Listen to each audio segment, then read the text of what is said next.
کیا آپ جانتے ہیں نبی کریم صلی اللہ علیہ وسلم کی زندگی سے متعلق چند باتیں؟ آپ صلی اللہ علیہ وسلم نے زندگی میں کتنے عمرے اور حج کیے؟ آپ صلی اللہ علیہ وسلم نے زندگی کے کتنے سال مکہ میں گزارے؟ آپ صلی اللہ علیہ وسلم نے زندگی کے کتنے سال مدینہ میں گزارے؟ آپ صلی اللہ علیہ وسلم کے کتنے بیٹے تھے؟ آپ صلی اللہ علیہ وسلم کے ہمشکل صحابی کا نام کیا تھا؟ آپ صلی اللہ علیہ وسلم کے دانت مبارک کس جنگ میں شہید ہوئے؟ آپ صلی اللہ علیہ وسلم کی وفات پر کس نے غسل دیا؟ آپ صلی اللہ علیہ وسلم کی تدفین کے لیے کس صحابی نے قبر کھودی؟ بسم اللہ الرحمن الرحیم۔ قدیم انسانی معاشروں میں نسب کی طہارت و پاکیزگی کو شخصیت کی طہارت اور پاکیزگی پر دلیل سمجھا جاتا تھا۔ اس حوالے سے قدیم اہل عرب بالخصوص نسب اور رشتہ داری کے بارے میں گہرا علم رکھتے تھے اور اس بنیاد پر شخصیات کے حسن و قبا کا تعین بھی کرتے تھے۔ وہ خون کی پاکیزگی اور نیک نسب ہونے پر فخر و مباحت کا اظہار کرتے اور شجرہ نسب کے حفظ اور اس کی چھان بین کا خوب اہتمام کرتے۔ یہ ایک تاریخی حقیقت ہے کہ عربوں کے علاوہ کسی قوم نے نسب کو اتنے باوقار انداز میں کبھی یاد کرنے کا اہتمام نہیں کیا تھا۔ حضرت محمد صلی اللہ علیہ وسلم کو زندگی کے ہر پہلو میں انسانیت کے لیے بہترین نمونہ بنا کر بھیجا گیا ہے، اس لیے آپ کا سلسلہ نسب بھی ہر لحاظ سے بے مثال اور لاسانی تھا۔ آپ کا سلسلہ نسب اپنی سچائی، امانت داری، ہمدردی اور رحم دلی کے صفات کے لیے پورے جزیرہ نما عرب میں مشہور اور منفرد تھا، جس کا ذکر خود احادیث طیبہ میں نبی نے مختلف مقامات پر فرمایا ہے۔ نبی اکرم صلی اللہ علیہ وسلم کا تعلق حضرت اسماعیل علیہ السلام کی نسل سے تھا، جنہیں عام طور پر بنو اسماعیل یعنی اسماعیل کی اولاد کہا جاتا ہے۔ حضرت اسماعیل کی اولاد میں سے ایک بیٹے کا نام قدیر یعنی کیدار تھا، جن کی نسل میں سے حضرت عدنان مشہور ہوئے، جو عرب کے تمام عدنانی قبیلوں کے جد اعلیٰ تھے۔ رسول اللہ صلی اللہ علیہ وسلم کا تعلق بھی عدنانیوں کی ایک شاخ سے تھا جو قریش کے نام سے جانی جاتی تھی۔ یہ شاخ فہر بن مالک کی اولاد میں سے تھی۔ سیرت نگاروں اور ماہرین انساب کی طرف سے اس بات کی تصدیق کی گئی ہے کہ حضرت محمد کا سلسلہ نسب ان کے جد امجد حضرت عدنان تک نہایت صداقت اور درستگی کے ساتھ درج ہے۔ حضرت عدنان تک حضور کا شجرہ نسب ناقابل تردید طور پر واضح ہے، جو 20 واسطوں سے ہوتا ہوا ان تک پہنچتا ہے۔ اس حوالے سے ابن ہشام فرماتے ہیں، بن عبداللہ ابن عبد المطلب، شیبہ بن ہاشم بن عبد مناف بن قصی بن کلاب بن مرہ بن کعب بن لوی بن غالب بن فہر بن مالک بن نظر بن کنانہ بن خزیمہ بن مدرکہ بن الیاس بن مزر بن نزار بن معد بن عدنان بن عد۔ انبیاء اکرام کا تعلق ہمیشہ اعلیٰ خاندانوں اور پاک انساب سے رہا ہے۔ جعفر ابن ابو طالب نے حبشی بادشاہ نجاشی کے ساتھ اپنی گفتگو میں اس کا ذکر کیا تھا۔ حضور پر ایمان لانے کی ایک وجہ بتاتے ہوئے انہوں نے فرمایا، اللہ تعالیٰ نے ہمارے درمیان ایک ایسا رسول مبعوث کیا جس کے نسب، سچائی، دیانت اور پاکیزگی کو ہم جانتے ہیں۔ یعنی اہل عرب میں یہ بات عام تھی کہ جو شخص بھی کسی منصب یا فضیلت کا اپنے لیے دعویٰ کرتا ہے، اسے سب سے پہلے اپنا حسب و نسب اور اپنا شجرہ لوگوں کے درمیان واضح کرنا پڑتا تھا، جس سے اس کی شخصیت کے حسن و قبا کا اندازہ کیا جاتا تھا۔ شاید اسی لیے رسول اللہ نے اپنے نسب شریف کی اہمیت و فضیلت کے بارے میں خود بھی ارشاد فرمایا، بے شک اللہ تعالیٰ نے بنی اسماعیل میں سے کنانہ کو چن لیا، پھر کنانہ میں سے قریش کو چن لیا، پھر قریش میں سے قبیلہ ہاشم کو چن لیا، پھر قبیلہ ہاشم میں سے مجھے چن لیا۔ یعنی میں محمد اپنے حسب و نسب کے اعتبار سے اعلیٰ ہوں اور عربوں کے عمدہ ترین خاندان سے تعلق رکھتا ہوں۔ آپ کے تمام آباء و اجداد اپنی اقوام میں کردار، شرافت، وقار اور تقویٰ میں سب سے بہتر تھے۔ حضرت علی بیان کرتے ہیں کہ رسول اللہ نے اپنا نسب بیان کرتے ہوئے فرمایا کہ تمام نسلوں میں میرے تمام آباء و اجداد نے صرف شرعی نکاح سے اپنے تعلقات استوار کیے ہیں۔ آدم سے لے کر عبداللہ تک ان میں سے کسی نے بھی بدکاری، زنا یا کسی اور قسم کا ناجائز فعل یا تعلق قائم نہیں کیا۔ نبی اکرم صلی اللہ علیہ وسلم نے اس بات کی تصدیق کی کہ آپ کی قوم، قبیلہ، خاندان اور گھر تمام مخلوقات میں بہتر ہیں۔ امام ترمذی نے رسول اللہ کا یہ قول نقل کیا ہے، بے شک اللہ تعالیٰ نے مخلوق کی تخلیق کی، پھر مجھے ان میں سے بہترین گروہ میں رکھا، پھر ان کو 2 گروہوں میں تقسیم کیا، پھر مجھے ان میں سے بہترین گروہ میں رکھا، پھر ان کو قبیلوں کی شکل دی، پھر مجھے ان میں سے بہترین قبیلے میں رکھا، پھر ان کو خاندان کی شکل دی اور مجھے ان میں سے بہترین خاندان میں رکھا، پھر اس نے مجھے رشتہ داری اور نسب میں ان میں سب سے بہتر رکھا۔ مذکورہ حدیث اور حقیقت پر روشنی ڈالتی ہے کہ حضرت محمد کے نسب میں تمام آباء و اجداد اپنے دور کے توحید پرست، مومن اور عظیم انسان تھے۔ اس کی تائید امام زرقانی نے بھی ایک روایت نقل کرتے ہوئے کی ہے، جس میں کہا گیا ہے کہ نبی اکرم ہمیشہ پاک مردوں سے پاک عورتوں کے رحموں میں منتقل ہوتے رہے تھے۔ قاضی ایاز اس حدیث کی مزید وضاحت کرتے ہوئے فرماتے ہیں کہ نبی کا نور ہمیشہ شریف اور پاکیزہ انسانوں میں رہتا تھا۔ آپ ابن عمر سے روایت نقل کرتے ہیں کہ جب آپ زمین پر تشریف لائے تو آپ کا نور آدم کی صلب میں موجود تھا، پھر کئی نسلیں گزرنے کے بعد یہ نور صلب ادریس تک پہنچا اور پھر صلب نوح تک پہنچا، نوح سے یہ سام میں منتقل ہوا اور پھر ابراہیم تک پہنچا، اور نور نے ہر نسل و زمانے میں ایک پاک پشتوں اور پاکیزہ رحموں کے ذریعے اپنا سفر جاری رکھا۔ اس طرح محمد کا یہ نور آدم و حوا سے عبداللہ اور آمنہ تک پہنچا۔ یہ اس بات کی گواہی ہے کہ رسول اللہ کے تمام آباء و اجداد اپنے وقت کے بزرگ اور معزز ترین لوگ تھے۔ ان کی شرافت اور بزرگی کی وجہ سے آس پاس کے لوگ ان کی عزت کرتے تھے۔ حضرت ربیعہ بن حرث سے روایت ہے کہ رسول اللہ صلی اللہ علیہ وسلم کو یہ اطلاع ملی کہ کچھ لوگوں نے آپ صلی اللہ علیہ وسلم کی ذات اقدس پر انگلی اٹھائی ہے۔ بس حضور پاک صلی اللہ علیہ وسلم غصہ ہوئے، فرمایا اے لوگو، جب اللہ تعالیٰ نے مخلوق کو پیدا فرمایا تو اسے دو حصوں میں تقسیم فرمایا، یعنی عرب و عجم، تو مجھے ان دونوں میں سے بہترین گروہ یعنی عرب نے رکھا۔ پھر ان کے مختلف قبائل بنائے تو مجھے بہترین قبیلہ یعنی قریش میں پیدا فرمایا۔ پھر ان کے گھرانے بنائے تو مجھے ان میں سے بہترین گھرانے میں پیدا فرمایا۔ پھر حضور پاک صلی اللہ علیہ وسلم نے فرمایا میں تم میں سے بہترین قبیلہ اور بہترین گھرانے والا ہوں۔ حضرت واصلہ بن اسقع رضی اللہ تعالیٰ عنہ سے روایت ہے کہ رسول اللہ صلی اللہ علیہ وسلم نے ارشاد فرمایا بے شک اللہ تعالیٰ نے ابراہیم علیہ السلام کی اولاد میں سے اسماعیل علیہ السلام کو منتخب کیا، اور اسماعیل علیہ السلام کی اولاد میں سے بنو کنانہ کو منتخب کیا، اور کنانہ کی اولاد میں سے قریش کو منتخب کیا، اور قریش میں سے بنو ہاشم کو منتخب کیا، اور مجھے یعنی رسول اللہ صلی اللہ علیہ وسلم کو بنو ہاشم میں سے منتخب کیا۔ رسول اللہ صلی اللہ علیہ وسلم کے سلسلہ نسب کی 13ویں پشت میں نظر بن کنانہ نام کے ایک بزرگ گزرے ہیں۔ ان کی اولاد کو قریش کہا جاتا تھا۔ قریش عرب کا ایک مشہور طاقتور اور ذی عزت قبیلہ تھا۔ حضرت محمد صلی اللہ علیہ وسلم اسی قبیلے کے ایک خاندان بنو ہاشم میں سے ہیں، اس لحاظ سے آپ صلی اللہ علیہ وسلم قریشی بھی ہیں اور ہاشمی بھی ہیں، جیسا کہ کتابوں میں آپ صلی اللہ علیہ وسلم کے نسب نامہ سے ظاہر ہے۔ اہل لغت نے قریش کی وجہ تسمیہ کے مختلف وجوہات ذکر کی ہیں، جن میں سے ایک یہ بھی ہے کہ قریش تصویر ہے کرش کی، جس کے معنی سمندر کے ایک طاقتور جانور کے ہیں جو اپنے سے چھوٹے سمندری جانور پر غالب رہتا ہے، یا بہت بڑی مچھلی جو چھوٹی مچھلیوں کو کھا جاتی ہے، کیونکہ یہ قبیلہ بہادر تھا، اس وجہ سے اس کا یہ نام معروف ہوا۔ اب ہم آپ کو حضور پاک صلی اللہ علیہ وسلم کے خاندان کا مختصر سا تعارف کرائیں گے۔ عبد المطلب کے کل 10 بیٹے تھے، یعنی کہ حضور پاک صلی اللہ علیہ وسلم کے 9 چچا تھے، جن کے نام یہ ہیں: نمبر 1 حارث، نمبر 2 زبیر، نمبر 3 ابو طالب، نمبر 4 عبداللہ، نمبر 5 حضرت حمزہ رضی اللہ تعالیٰ عنہ، نمبر 6 ابو لہب، نمبر 7 کسم، نمبر 8 غیداق، نمبر 9 مرکوم، نمبر 10 حضرت عباس رضی اللہ تعالیٰ عنہ۔ عبد المطلب کی 6 بیٹیاں تھیں جو حضور پاک صلی اللہ علیہ وسلم کی پھوپھیاں کہلاتی ہیں۔ نمبر 1 حضرت صفیہ رضی اللہ تعالیٰ عنہ، نمبر 2 حضرت عروہ رضی اللہ تعالیٰ عنہ، نمبر 3 ام حکیم، نمبر 4 عاتقہ، نمبر 5 امامہ، نمبر 6 برہ۔ حضور پاک صلی اللہ علیہ وسلم کی 4 بیٹیاں تھیں جن کے نام یہ ہیں: نمبر 1 حضرت رقیہ رضی اللہ تعالیٰ عنہ، نمبر 2 حضرت زینب رضی اللہ تعالیٰ عنہ، نمبر 3 حضرت فاطمہ رضی اللہ تعالیٰ عنہ، اور نمبر 4 ام کلثوم رضی اللہ تعالیٰ عنہ۔ حضور پاک صلی اللہ علیہ وسلم کی 3 بیٹے تھے، اور یہ تینوں بیٹے بچپن میں ہی وفات پا گئے تھے، جن کے نام یہ ہیں: نمبر 1 قاسم رضی اللہ تعالیٰ عنہ، نمبر 2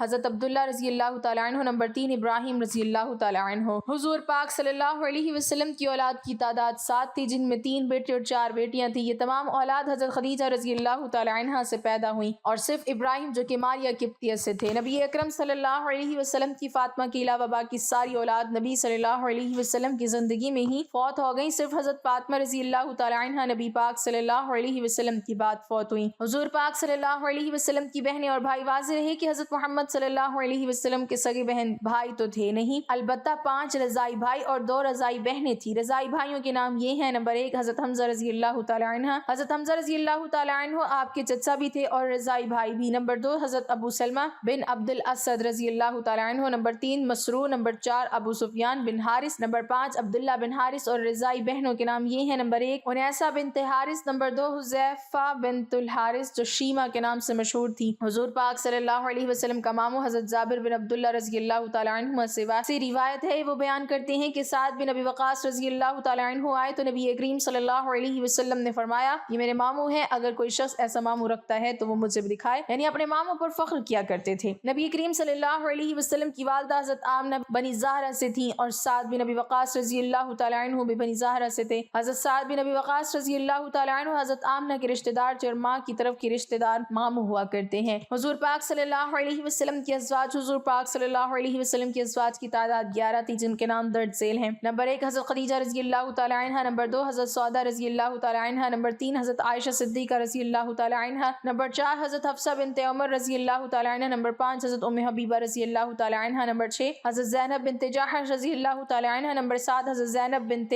خزیمہ رضی اللہ تعالیٰ عنہ، نمبر 8 ام سلمہ، نمبر 9 حضرت میمونہ رضی اللہ تعالیٰ عنہ، نمبر 10 حضرت جویریہ بنت حارث رضی اللہ تعالیٰ عنہ، نمبر 11 حضرت صفیہ بنت الحی بن اخطب رضی اللہ تعالیٰ عنہ۔ حضور پاک صلی اللہ علیہ وسلم کی رضائی مائیں، حضور پاک صلی اللہ علیہ وسلم نے 3 عورتوں کا دودھ پیا ہے، سب سے پہلے اپنی ماں حضرت آمنہ رضی اللہ تعالی عنہ کا، دوسری صوبیہ جو کہ ابو لہب کی لونڈی تھی، اور تیسری حضرت حلیمہ رضی اللہ تعالی عنہ، یعنی آپ صلی اللہ علیہ وسلم کی رضائی مائیں دو تھیں، ایک حضرت صوبیہ اور دوسری حضرت حلیمہ رضی اللہ تعالی عنہ۔ حضرت جبرائیل علیہ السلام نے بارگاہ رسالت میں عرض کی، میں نے تمام زمین کے سمتوں اور گوشوں کو چھان مارا، مگر نہ تو میں نے آپ صلی اللہ علیہ وسلم سے بہتر کسی کو پایا، اور نہ ہی میں نے بنی ہاشم کے گھر سے بہتر کوئی گھر دیکھا۔ علامہ عبدالرؤف مناوی رحمۃ اللہ علیہ فرماتے ہیں، حضور اکرم صلی اللہ علیہ وسلم اپنی اصل ماں باپ کے لحاظ سے بھی سب سے بہتر ہیں، کیونکہ آپ پشت در پشت پاک صلبوں اور رحموں میں نکاح کے ذریعے منتقل ہوتے رہے، یہاں تک کہ حضرت عبداللہ کی پشت میں پہنچے۔ حضرت ابو سفیان رضی اللہ تعالیٰ عنہ جب اسلام نہیں لائے تھے اور ہرقل کے دربار میں رسول کریم صلی اللہ علیہ وسلم کے نسب کے بارے میں پوچھا گیا تو انہوں نے جواب دیا، ہوا فینا ذو نسب، یعنی وہ ہم سب میں سے اعلیٰ نسب والے ہیں۔ نبی اکرم صلی اللہ علیہ وسلم کی پہلی شادی عرب کی سب سے عظیم خاتون کے ساتھ ہوئی۔ سیدہ خدیجہ رضی اللہ تعالیٰ عنہ کی عمر شادی کے وقت 40 برس تھی اور وہ 2 مرتبہ بیوہ ہو چکی تھی۔ دونوں شوہروں سے ان کی اولاد بھی تھی۔ پہلے شوہر ابو حالہ بن زرارہ سے ان کے 2 بیٹے اور دوسرے شوہر عتیق بن عابد مخزومی سے ایک بیٹی ہند جو صحابیہ بھی ہیں۔ حضور صلی اللہ علیہ وسلم کی عمر 25 سال تھی۔ شادی کے بعد حضور صلی اللہ علیہ وسلم کے گھر میں سیدہ خدیجہ بہت خوش تھیں۔ آپ کے اخلاق حسن اور پاکیزہ کردار نے ان کے گھر کو دنیا ہی میں جنت کی نظیر بنا دیا تھا۔ مورخین نے سیدہ خدیجہ سے اولاد کی ترتیب بیان کرنے میں مختلف انداز اختیار کیے ہیں۔ ہمارے نزدیک صحیح ترین روایت کے مطابق ترتیب یوں ہے، حضور صلی اللہ علیہ وسلم کی شادی کے تقریباً 1 سال بعد آپ صلی اللہ علیہ وسلم کو اللہ نے پہلے صاحبزادے جناب قاسم کی ولادت سے خوشیاں عطا فرمائی۔ ان کا نام مشورے کے ساتھ قاسم رکھا گیا، انہی کی نسبت سے حضور صلی اللہ علیہ وسلم ابو القاسم کہلاتے ہیں۔ قاسم کا نام طیب بھی معروف ہے، مگر زیادہ مستند روایات کے مطابق آپ کے دوسرے فرزند عبداللہ بن محمد ہی کو طیب اور طاہر دونوں القاب سے یاد کیا جاتا ہے۔ قاسم کے 2 سال بعد آپ کی بڑی بیٹی سیدہ زینب بنت محمد پیدا ہوئی، پھر ان کے بعد آپ کے دوسرے بیٹے عبداللہ پیدا ہوئے جو طیب اور طاہر کے نام سے تاریخ میں مشہور ہیں، معروف ہیں۔ ان کے بعد سیدہ رقیہ بنت محمد کی ولادت ہوئی۔ رقیہ سے چھوٹی صاحبزادی حضرت ام کلثوم تھی۔ حضرت خدیجہ سے آپ کی آخری اولاد سیدہ فاطمہ زہرا ہیں جو آپ کو سب سے زیادہ محبوب تھی، انہی کو آپ نے خواتین جنت کی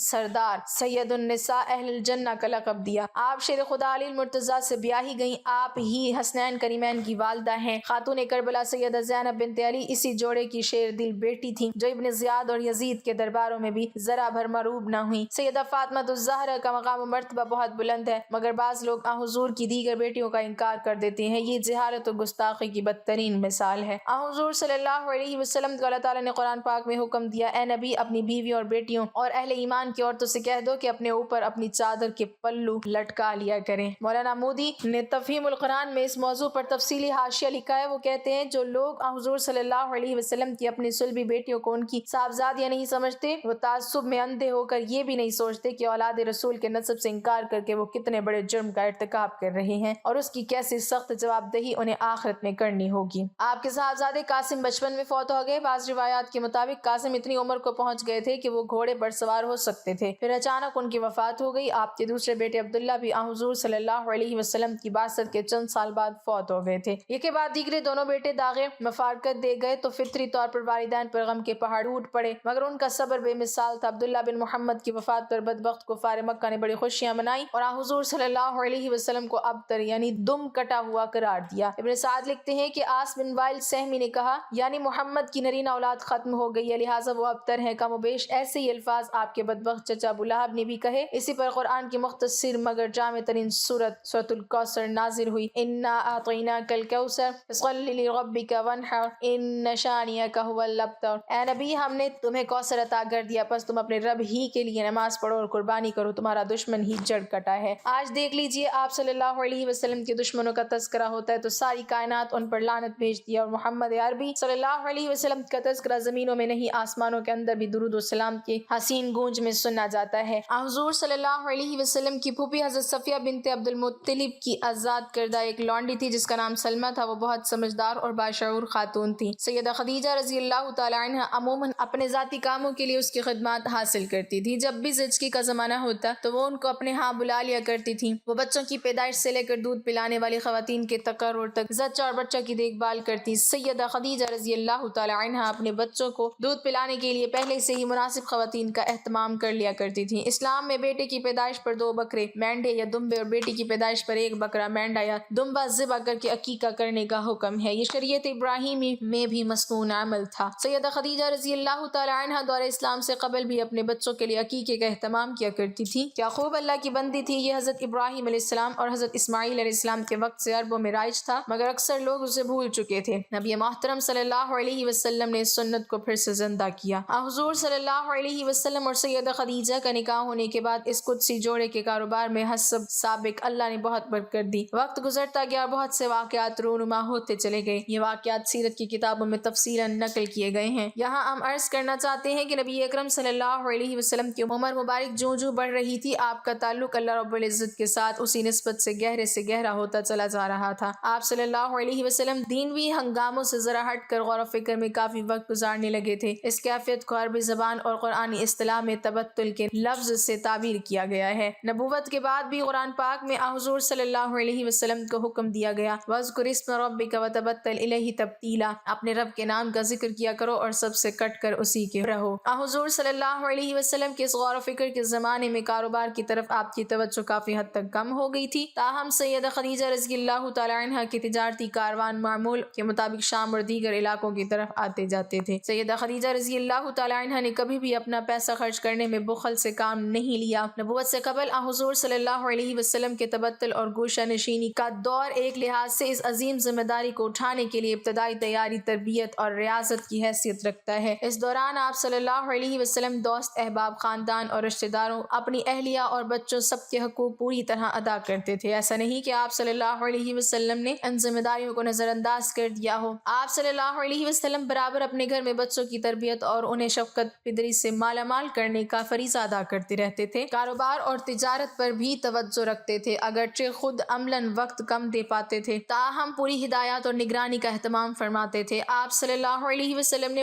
نبوت سے قبل بھی عملاً یہ پیغام دیا کہ متوازن زندگی کا حسن یہی ہے کہ انسان نہ ترک دنیا کرے اور نہ غرق دنیا ہو جائے۔ آپ صلی اللہ علیہ وسلم کی آخری اولاد حضرت ماریہ قبطیہ کے بطن سے جنم لینے والے سیدنا ابراہیم بن محمد تھے۔ ان کا نام آپ نے اپنے جد امجد حضرت ابراہیم علیہ السلام کے نام پر رکھا۔ محبوب بیٹے نے کم سنے میں اپنے عظیم باپ کی گود میں آخری سانس لی تو نبی رحمت صلی اللہ علیہ وسلم کی آنکھوں سے آنسو گرنے لگے۔ عجیب رقت انگیز منظر ہے۔ صحابہ کو شدید غم کے ساتھ اس بات پر تعجب بھی ہو رہا ہے کہ حضور صلی اللہ علیہ وسلم رو رہے ہیں، مگر یہ رونا کوئی کمزوری نہیں، بشری تقاضا اور فطری رحمت و شفقت کا مظہر ہے۔ معصوم بچے کی عمر 1.5 سال ہے۔ یہ رسول رحمت کی آخری اولاد اور بیٹوں میں تیسرا فرزند دل بند ہے۔ بڑھاپے میں اللہ نے عطا فرمایا تھا، قلیل عرصے تک بیت نبوی میں خوشیاں بکھیرتا رہا اور آج جنت کو سدھار گیا ہے۔ آپ صلی اللہ علیہ وسلم اس دل فگار سانحہ پر اپنے لخت جگر سے یوں مخاطب ہیں، دل زخمی ہو گیا ہے، آنکھیں اشک بار ہیں، اے ابراہیم غم کی ان گھڑیوں میں تیری جدائی نے تڑپا دیا ہے، مگر ہم زبان سے وہی کچھ کہیں گے جو ہمارے رب کو پسند ہے، انا للہ و انا الیہ راجعون۔ اس واقعے میں ہر امتی کے لیے کتنا بڑا درس ہے۔ اللہ نے بڑھاپے میں فرزند عطا کیا جو ماں باپ کی آنکھوں کا تارا اور دل کا قرار تھا، مگر اللہ نے اپنے محبوب نبی صلی اللہ علیہ وسلم سے ان کے دل کا قرار اور آنکھوں کی ٹھنڈک واپس لے لی۔ بندہ اپنے مالک کی مرضی پر راضی ہے، بندے کا یہی عمل اللہ کو محبوب ہے۔ کیا آپ جانتے ہیں نبی کریم صلی اللہ علیہ وسلم کی زندگی سے متعلق چند باتیں؟ آپ صلی اللہ علیہ وسلم نے زندگی میں ایک بار حج کیا۔ آپ صلی اللہ علیہ وسلم نے زندگی میں 4 عمرے کیے۔ آپ صلی اللہ علیہ وسلم نے زندگی کے 53 سال مکہ میں گزارے۔ آپ صلی اللہ علیہ وسلم نے زندگی کے 10 سال مدینہ میں گزارے۔ آپ صلی اللہ علیہ وسلم کے 3 بیٹے تھے، قاسم، ابراہیم اور عبداللہ۔ آپ صلی اللہ علیہ وسلم کے ہم شکل صحابی کا نام کلبی تھا۔ آپ صلی اللہ علیہ وسلم کے دانت مبارک جنگ احد میں شہید ہوئے۔ آپ صلی اللہ علیہ وسلم کی وفات پر حضرت علی نے غسل دیا۔ آپ صلی اللہ علیہ وسلم کی تدفین کے لیے حضرت ابی طلحہ نے قبر کھودی۔ اللہ پاک ہمیں دین کی مکمل سمجھ نصیب فرمائے، ہمیں بہتر عمل کرنے کی توفیق عطا فرمائے اور ہمیں نیکوکاروں میں شامل کرے، آمین۔ ناظرین، کمنٹ باکس میں اللہ تعالیٰ کے 99 ناموں میں سے ایک نام ضرور ٹائپ کریں۔